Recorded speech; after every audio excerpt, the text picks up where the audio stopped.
Hello, this is my review on what's the best gun you're gonna get for about 30 bucks or under $30.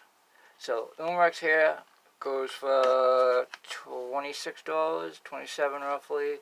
It comes with a couple of CO2s and some BBs. The Daisy power line here doesn't. It's an extra $2 and it has about 85 extra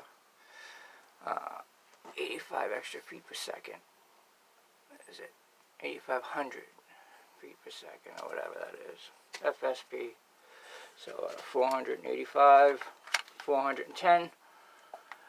Honestly, and they really kick ass. I've had CO2 loaded in both of them for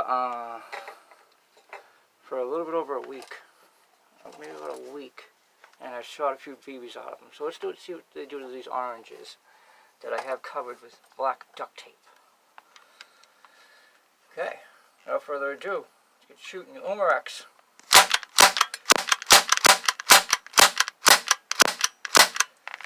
Silver BBs. Oh, I still have a couple in there.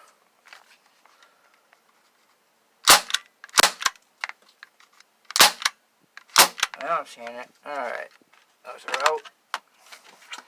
And Daisy. Okay, I got about 13 of these bad boys loaded in here.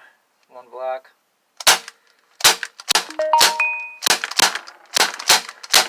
Oh, that's killing it.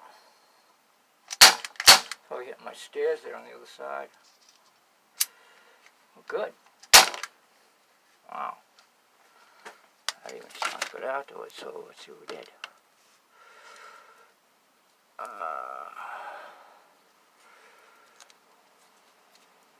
think a bunch of them are caught up inside there.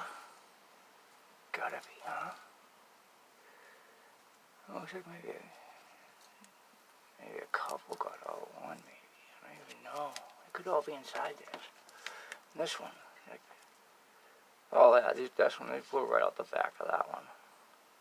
You can see that. And I tore right through that.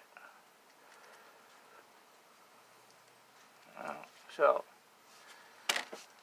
Umarex and Daisy Powerline 415, under 30 bucks, and they kick ass.